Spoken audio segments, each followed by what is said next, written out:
This video is powered by the pros at Pascal Air Plumbing and Electric. Arkansas owned, Arkansas operated. GoPascal.com. Baseball draft begins in a couple of days in Seattle, Washington. 20 rounds of nerve-wracking fun for everyone that's connected to high school baseball, college baseball especially, and, of course, the majors. We'll talk about that right now with Kevin Bohannon, who joins us on the McLarty-Daniel hotline. Kevin covers baseball all across the state, part of HawgBeat.com, other radio stations, a member of the Baseball Writers Association. Kevin, good to have you on Halftime again. How you doing today? Hey, doing great, Phil. 3 days out from the MLB Draft, the least scientific draft of the three major sports. Yeah, that's exactly right. Why do you say that this is the least scientific? And I'll say that I'll throw a caveat into this. Matt and I were talking about this earlier, and maybe part of it is because there's so many rounds. But going into the NFL draft, you knew exactly who the first Razorback was going to be picked. It was going to be Drew Sanders, no choice. Anthony Black, you knew he was going to be the first Razorback picked in the NBA draft. I didn't tell you who goes first for Arkansas, because I'm thinking it could be any one of three guys. Yeah, and there's so many different factors because you have three different groups of players that are eligible for the draft. You have the 2 or 3 year college player like Jackson Wiggins. Then you have the high school player coming out at 18 years old. And then you have the JUCO guys that have been in for 1 or 2 years. So, and that's the smallest pool, the JUCO guys. So is it going to be a high school player at number 1? Is it going to be Dylan Cruz? Is it going to be Paul Skeens? All three of those have been up there with the number 1 pick. Max Clark is the one that's really hot recently that the scouts are hearing because Pirates may want to save a little money with their slot value at $9.7 million. Slot values are up about 8 or 9% this year. So, but yeah, back to your Razorback, the current Razorbacks who could be picked, Jackson Wiggins, Jace Borfin. It's just, who knows at this point? And there's so many question marks for both of those guys, especially Jace got off to a really hot start, was doing really good, and then kind of fell off the end of the season. Jackson, all the talent in the world, people know that, scouts know that, front offices know that. He didn't get to play his season like everybody thought he would.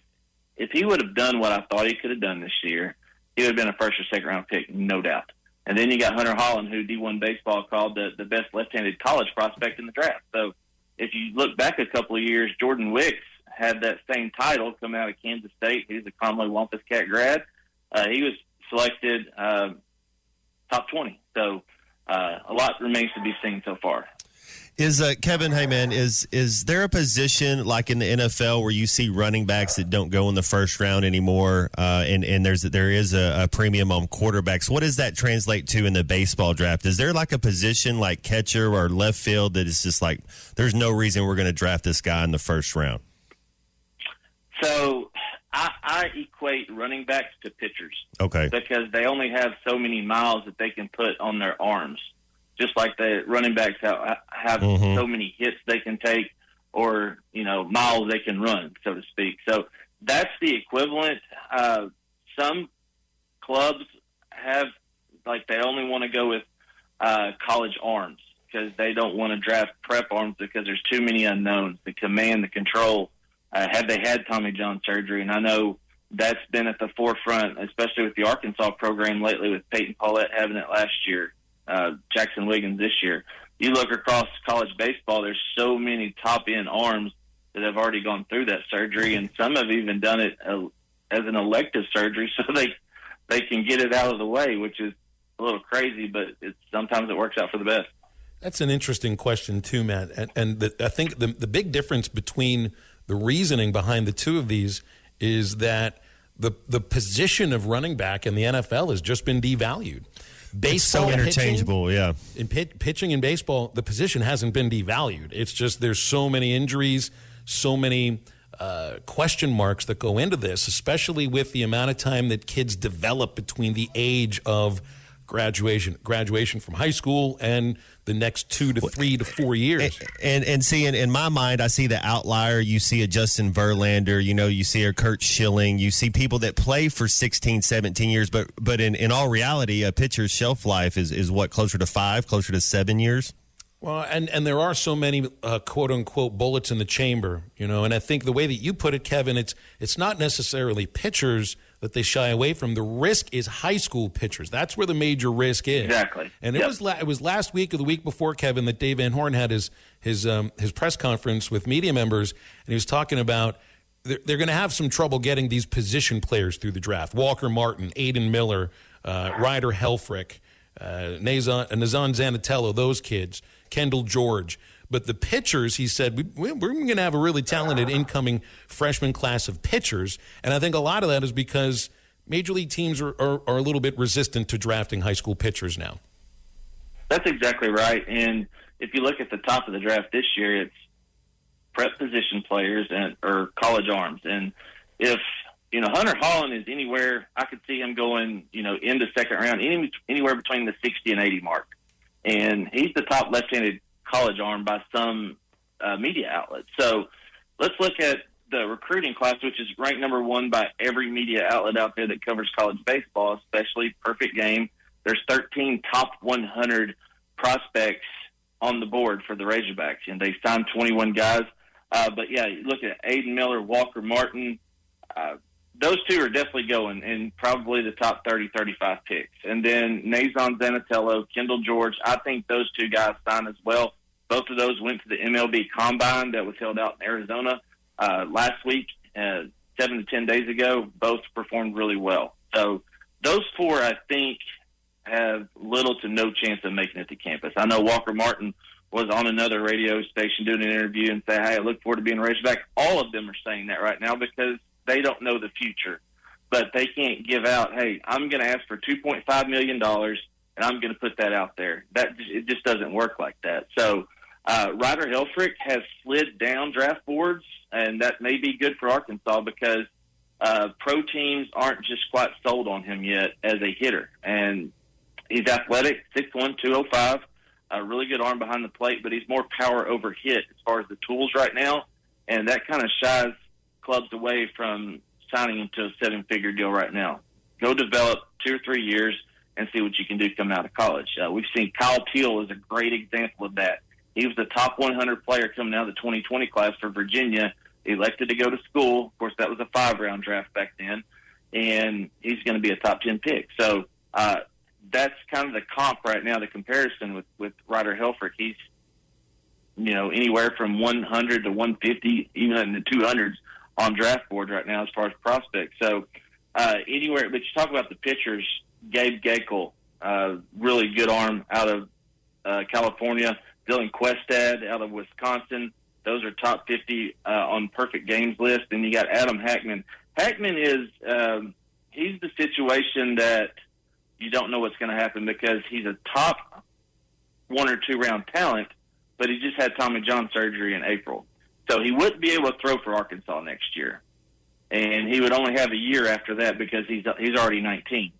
So how does his camp weigh the decision? Okay, I can go pitch for 1 year or I can sign a deal right now. So, but I agree with Coach Van Horn. The pitching talent in this class and the next 2 classes are some of the best they've ever had.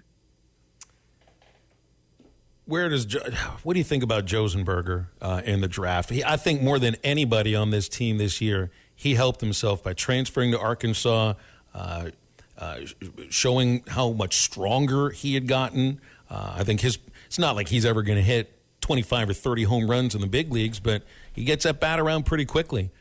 He's fast, plays a really good center field. I wouldn't be surprised if he's the first position player to go. Yeah, I can see that. And I see him in the 3 to 4 round range. And I say that if he would have been healthy the entire season, you would have been talking about 2nd to 3rd round range because he was rocketing up draft boards just because everybody was able to see his potential being fulfilled out there in center field.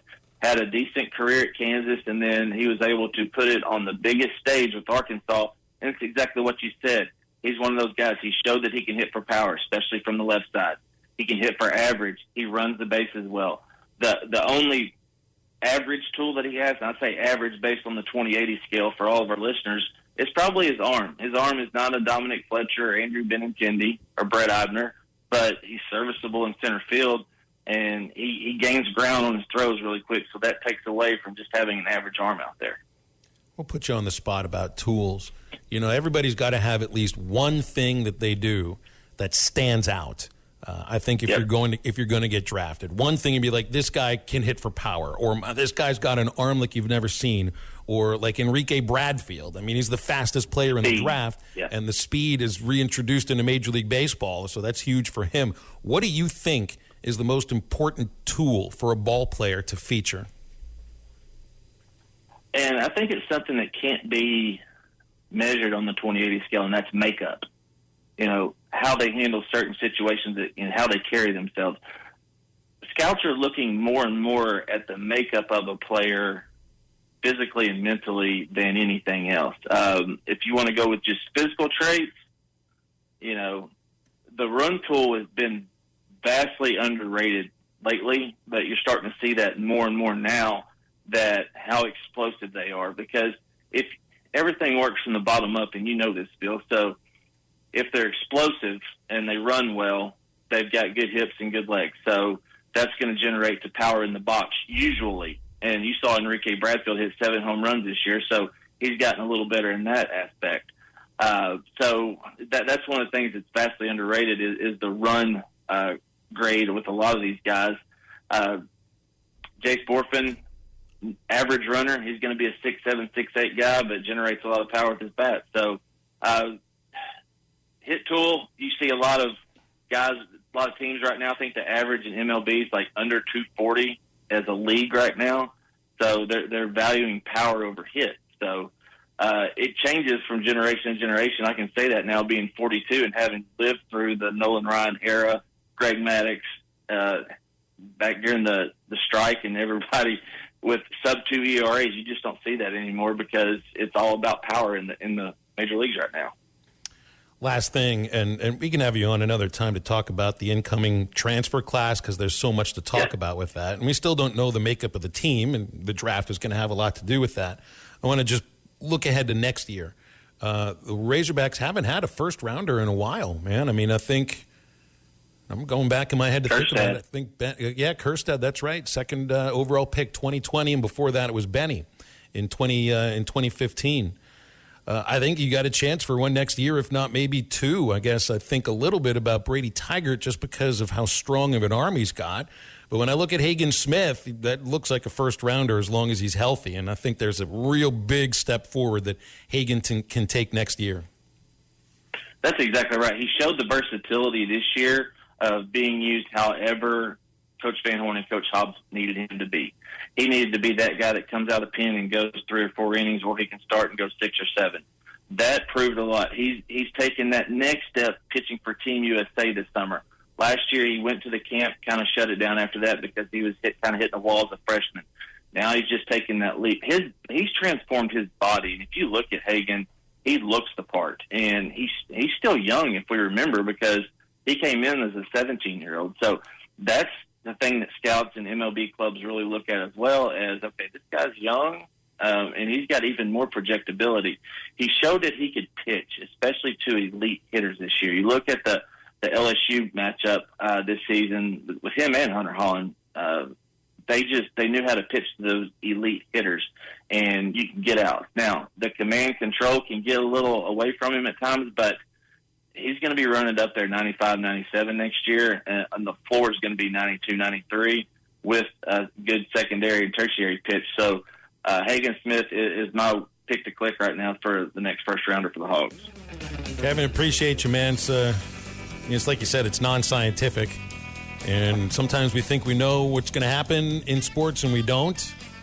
Maybe nothing more so than the Major League Baseball draft. Thanks for your time. That's right. BetOnline is your #1 source for all your betting needs. Get the latest odds, lines, and matchup reports for baseball, boxing, golf, and more. BetOnline continues to be the fastest and easiest way to place your wagers, including live betting and your favorite casino and card games available to play right from your phone. Head to the website or use your mobile device to sign up today and get in on the action. Remember to use our promo code BELIEVE, that's BLEAV, for your 50% welcome bonus on your first deposit. Bet online, where the game starts.